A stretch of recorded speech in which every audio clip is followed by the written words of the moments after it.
You're welcome. Well, like I said, we'll be having a very good conversation about Homo War, especially on security and, of course, about the Chieftaincy Institute. We know how the issues of chieftaincy has been in the Ghana state. But before we get to that, let's talk about Tubare. Well, Ashesi University College has awarded a scholarship worth 50,000 to Tubare Kola to undertake a course at the university. Here is a report.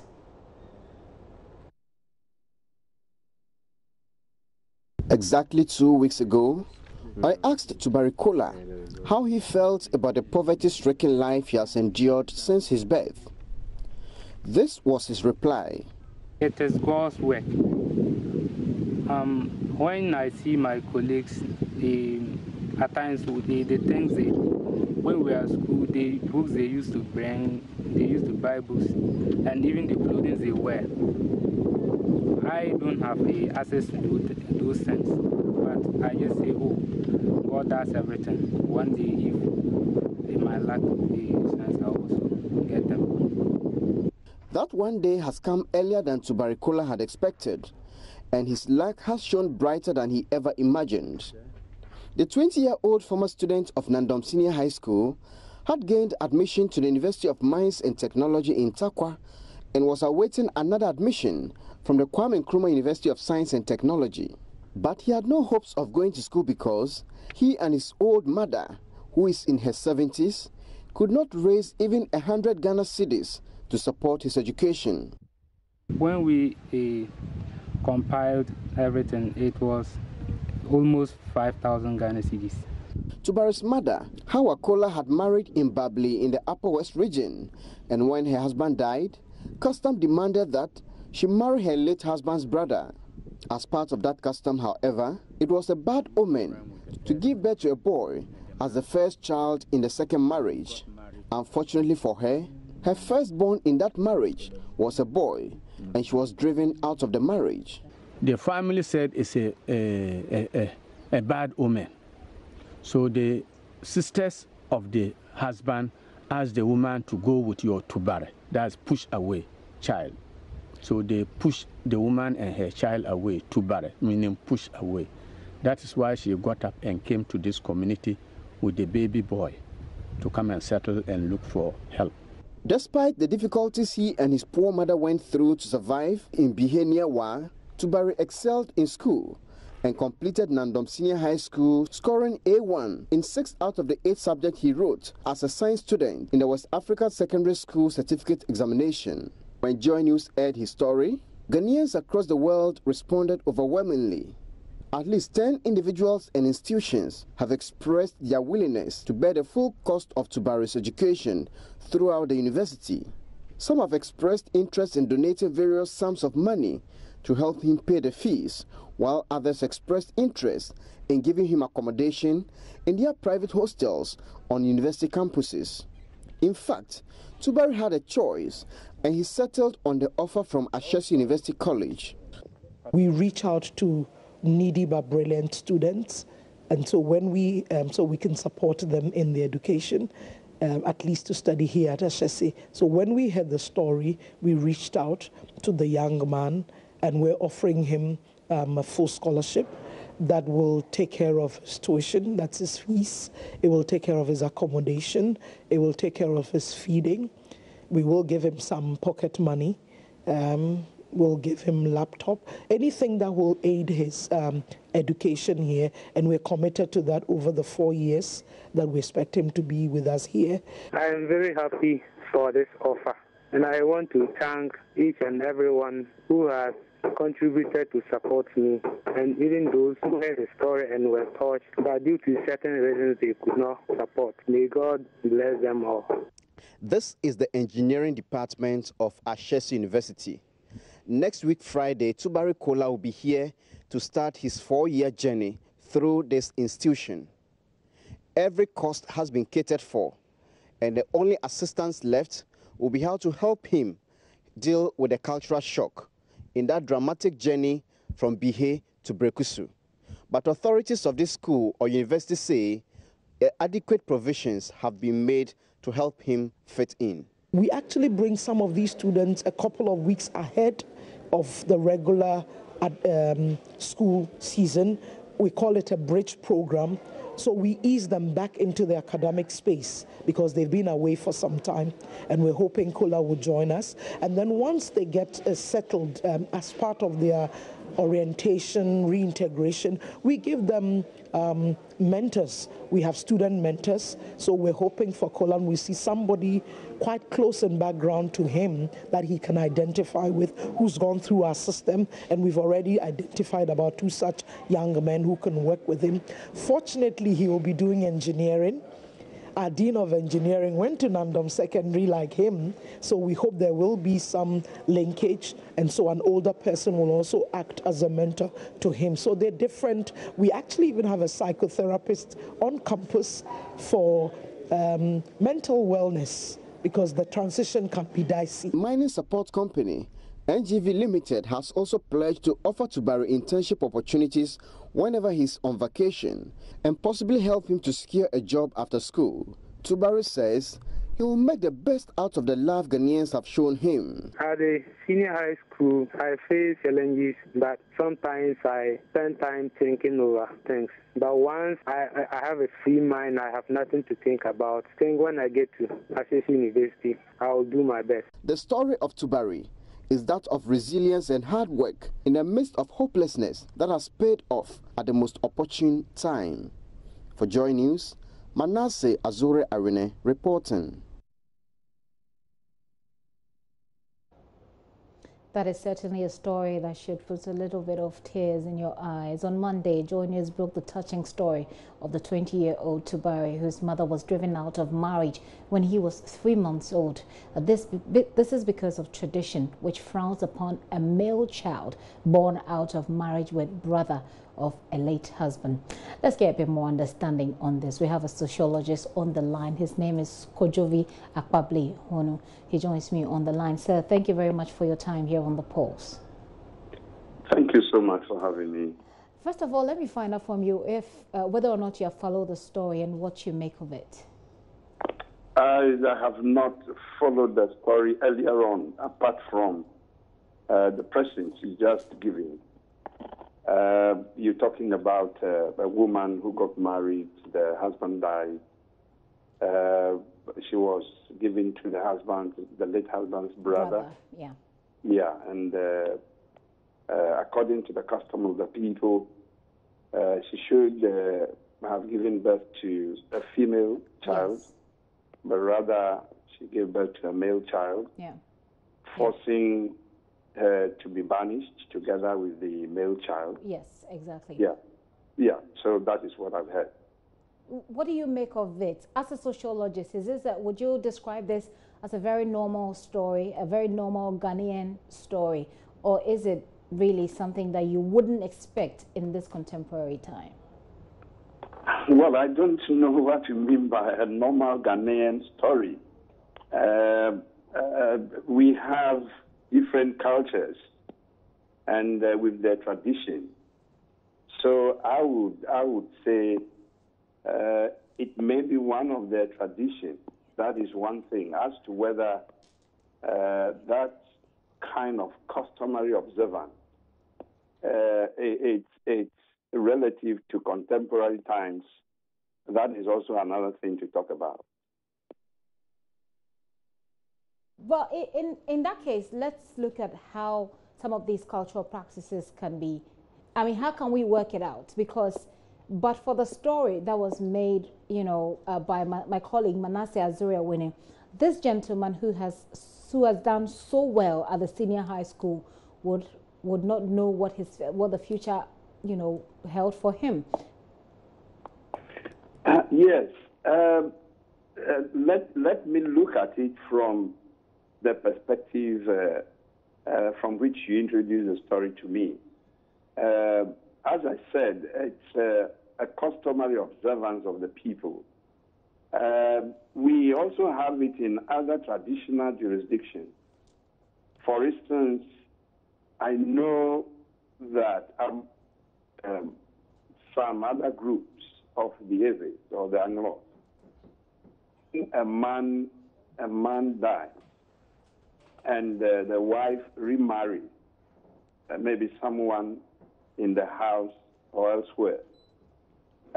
Normally, people are very skeptical about getting married to widows.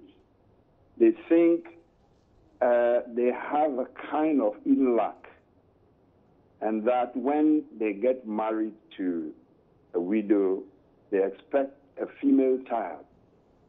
And such female child among some groups of the Eves they are named Apafa, which means the house is now cool. The house is now cool. It means there is no danger. So when a widow who remarries gives birth to a female child, it's seen as a blessing other than giving birth to a male child. But I can interpret that, but among the Eves, there is nothing like giving birth to a male child leading to banishment of the woman and the child. Right. And among these people, that is what you have just made known. I mean, to me, a story you said has been covered by Manasseh. Right. Azuri. Yeah, they may be exercising one of their customary rights. But, let's see if we can, make a little bit of sense. I mean, I know that most of our customs, most of our traditions, they don't just happen. They come on a certain premise. So what will be the rationale behind such a cultural practice? Yeah, we have cultural practice or customary rights. These customs are usual or habitual, practice, a typical mode of the behavior of the people. They have become long-established habits or traditions of the collectivity, of the society, which comes to be seen. It comes to be seen as a traditional law, a norm that the people follow, And every customary right is associated with one thing or the other, So they become convention. That is their way of doing things. So there isn't if you were to make a, some way, somehow guess, based on your sociological background, the reason, the rationale behind such a tradition that's, has become conventional would be? Yeah, I have just told you, I've just given you an example of what pertains among the people within the Anglo society. That when they give birth, when a widow gives birth to a female child, it means there is blessing following that widow, and a blessing after the death of the first husband. So that birth is welcome with happiness, with merriment. Okay. Conversely, when a male child is born, it means a kind of danger. It means a kind of danger. The people may have built this tradition on certain experiences that they may have had in the past. Right. Let me give you this example. I think you must have heard of some instances when a widow gets married to a new husband, and the husband dies again. Right. And then people begin to see her as what? Sometimes the cause of it in their thoughts. Exactly.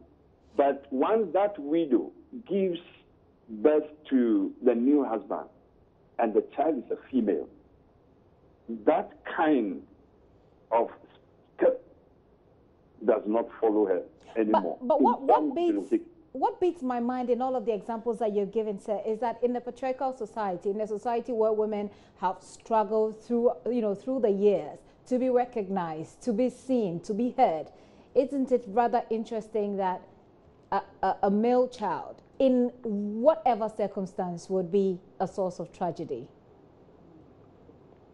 Yes, it is. It can be seen as such.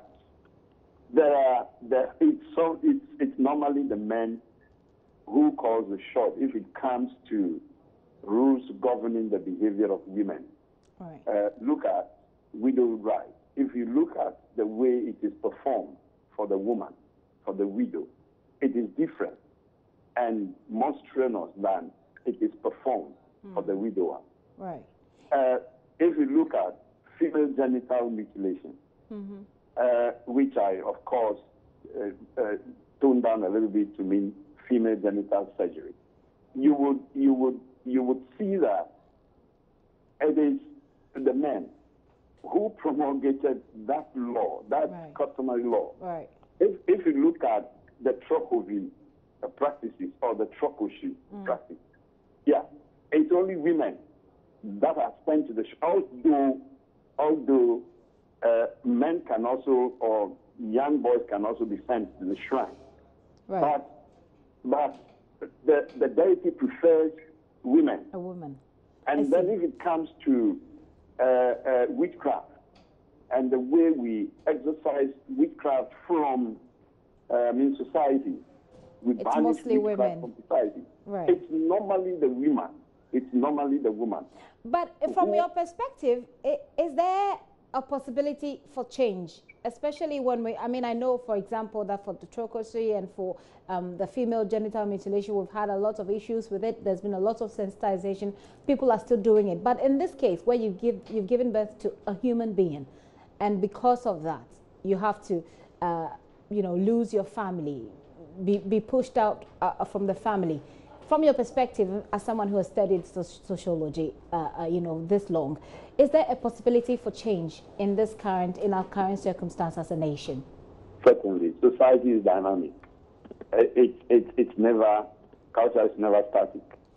It is dynamic. It changes forms. How? And prescription. And there are factors of change. There are factors of change which are occurring every now and then. And one important one is education. Right. When we educate the people as to why the male child, coming from a widow, should not generate any dangerous episode. It depends on how the education goes down well with the people. Okay. If the people are not educated, it will be difficult for them to do away with long traditions that have been established and observed constantly. It will be difficult for them. Modernity is one very important agent of change. Once education comes in and literacy comes in, people are beginning to read. Okay. People are beginning to see the dangers. People are beginning to see to it that these activities constitute abuse of the fundamental human rights of the people. Right. Then we are beginning to help the people to do away with this outmoded customary observance. All right, so we'll say a very big thanks to you.